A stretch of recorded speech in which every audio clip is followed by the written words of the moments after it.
یا رسول اللہ تیرے چاہنے والوں کی خیر، یا رسول اللہ تیرے چاہنے والوں کی خیر، یا رسول اللہ تیرے چاہنے والوں کی خیر۔ سب سے اولا و اعلیٰ ہمارا نبی، سب سے بالا و والا ہمارا نبی، اپنے مولا کا پیارا ہمارا نبی، دونوں عالم کا دولہ ہمارا نبی، بزم آخر کا شمع فروزہ ہوا، نور اول کا جلوہ ہمارا نبی، جس کو شایع ہے عرش خدا پر جلوس، جس کو شایع ہے عرش خدا پر جلوس، ہے وہ سلطان والا ہمارا نبی، بجھ گئی جس کے آگے سبھی مشعلیں، بجھ گئی جس کے آگے سبھی مشعلیں،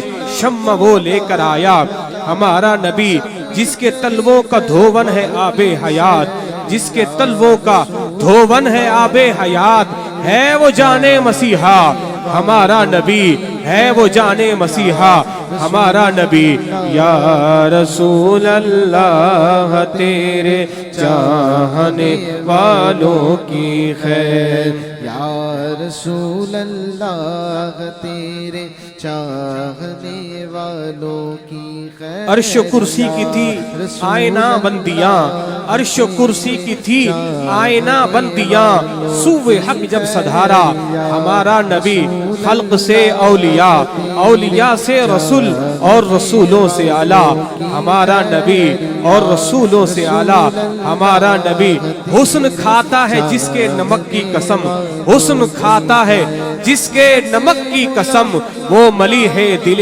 آرا ہمارا نبی، ذکر سب پھیکے جب تک نہ مذکور ہو، نمکین حسن والا ہمارا نبی، جس کی دو بوندیں ہیں کوثر و سلسبیل، ہے وہ رحمت کا دریا ہمارا نبی، جیسے سب کا خدا ایک ہے ویسے ہی ان کا ان کا تمہارا ہمارا نبی، قرن و بدلی رسولوں کی ہوتی رہی، قرن و بدلی رسولوں کی ہوتی رہی، چاند بدلی کا نکلا ہمارا نبی، کون دیتا ہے دینے کو منہ چاہیے، ہاں ہاں کون دیتا ہے دینے کو منہ چاہیے، دینے والا ہے سچا ہمارا نبی، کیا خبر کتنے تارے کھلے چھپ گئے، کیا خبر کتنے تارے کھلے چھپ گئے، پر نہ ڈوبے نہ ڈوبا ہمارا نبی، ملک کونین میں انبیاء تاجدار، تاجداروں کا آقا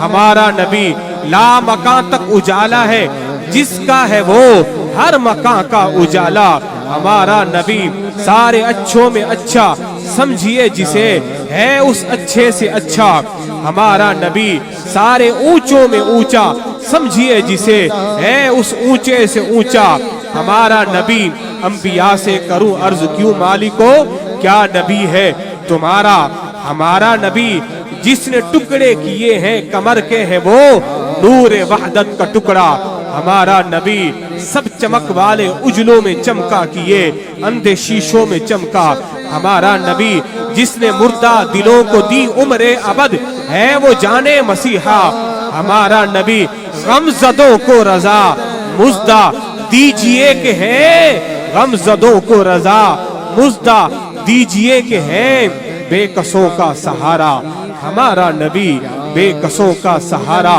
ہمارا نبی، سب سے اولا ہو والا ہمارا نبی، سب سے بالا ہو والا ہمارا نبی، اپنے مولا کا پیارا ہمارا نبی، دونوں عالم کا دولہ ہمارا نبی، دونوں عالم کا دولہ ہمارا نبی۔ انہی اشعار کے ساتھ اب میں بیان کے لیے ملتمس ہوں استاد العلماء شیخ الحدیث و تفسیر میرے استاد محترم قبلہ مفتی محمد کمال الدین قادری رضوی صاحب، اللہ تبارک و تعالی انہیں عمر خضری عطا فرمائے۔ استاد محترم کے حوالے سے مفتی اہل سنت قبلہ مفتی وسیم زئی صاحب کے حوالے سے آپ نے اپنی جو خوبصورت گفتگو ارشاد فرمائی ہے، یقیناً وہ باتیں آپ نے بیان فرما دی ہیں کہ اللہ تبارک و تعالی نے ہمیں ایسی عظیم ہستی کا سایہ عطا فرمایا ہے کہ الحمدللہ جن کے سامنے ہزاروں طلباء زانو تلمذ ہو کر اور آپ سے علم دین حاصل کر کے دنیا کے کونے کونے میں دین اسلام کا کام کر رہے ہیں، میرے بھائیوں یاد رکھنا ہمارا کام صرف لوگوں کو بلانا ہے، لوگوں کو دین کا پیغام پہنچانا ہے۔ وہ تو مالک کی کرم نوازی ہے، وہ جسے اس کام کے لیے انتخاب مالک فرما لیتا ہے۔ الحمدللہ اب جتنے بھی حاضرین آئے ہیں بڑے خوش نصیب ہیں میرے بھائیوں، بڑے خوش نصیب ہیں۔ آج ہم اس عظیم ہستی کا ذکر کر رہے ہیں کہ جسے دنیا امام اعظم ابو حنیفہ کہتی ہے، یہ ہماری خوش نصیبی ہے، یہ ہماری سعادت ہے۔ اور بالخصوص میں شکر گزار بھی ہوں استاذ محترم کا، قبلہ مفتی وسیم زیائی صاحب حافظہ اللہ تعالی کا، اور قبلہ مفتی کمال الدین رضوی حافظہ اللہ تعالی کا کہ آپ تشریف لائے اور آج کی محفل کے رونق محفل بھی آپ ہیں، زینت محفل بھی آپ ہیں، اور جناب علی شمع محفل بھی آپ ہیں، اور آج کی اس محفل کے دولہا بھی آپ ہیں۔ اللہ تبارک و تعالی آپ کا آنا اپنی بارگاہ سمدیت میں پروردگار شرف قبولیت عطا فرمائے۔ اب تمامی حضرات بھرپور میرے نعروں کا جواب دیتے ہوئے استاد محترم کو میں بیان کے لیے التماس کرنے لگا ہوں۔ نعرہ تکبیر، نعرہ رسالت، علماء اہل سنت، علماء اہل سنت، قبلہ مفتی محمد وسیم زیائی صاحب دامت برکاتہم العالیہ انشاءاللہ اپنے روحانی نورانی عرفانی بیان سے ہم تمام کے قلوب و اذہان کو منور معطر فرمائیں گے۔ تمامی اہل محبت جلد سے جلد اس بابرکت محفل پاک میں تشریف لائیں۔ اللہ تبارک و تعالی اب تمامی حضرات کا آنا اپنی بارگاہ میں شرف قبولیت عطا فرمائے۔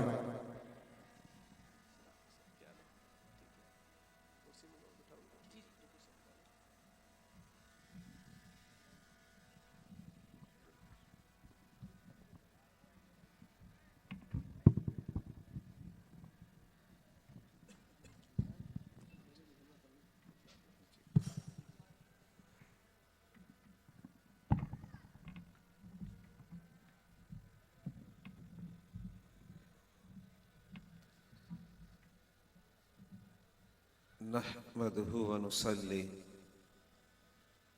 ونسلم على رسوله الكريم أما بعد فأعوذ بالله من الشيطان الرجيم بسم الله الرحمن الرحيم اهدنا الصراط المستقيم صراط الذين أنعمت عليهم صدق الله مولانا العظيم وصدق رسول النبي الأمين الكريم إن الله وملائكته يصلون على النبي يا أيها الذين آمنوا صلوا عليه وسلموا تسليما اللهم صل على سيدنا ومولانا محمد مائدن الجود والكرم وآله وبارك وسلم صلاة وسلاما عليك يا سيدي يا رسول اللہ۔ اسٹیج پر جلوہ افروز علماء ذی وقار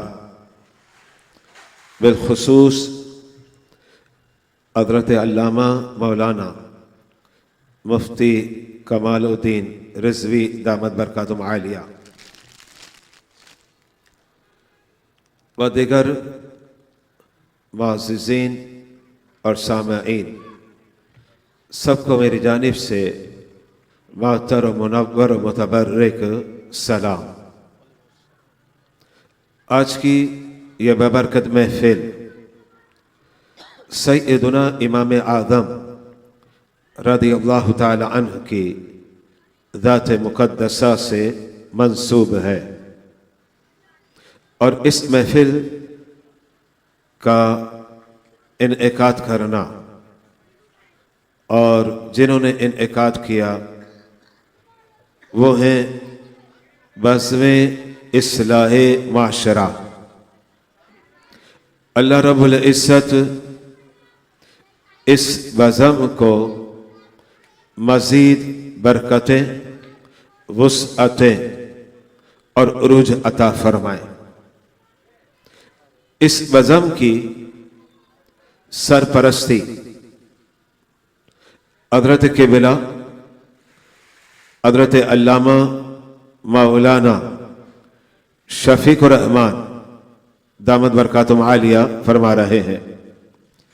اللہ رب العزت آپ کے علاقے کے خطیب و امام حضرت علامہ شفیق الرحمان صاحب کے علم میں، عمل میں مزید برکتیں، وسعتیں عطا فرمائے۔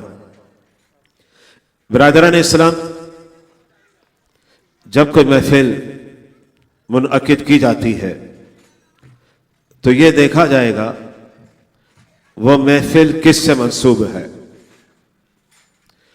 محفل کے انتساب سے اس محفل کی اہمیت ہوتی ہے۔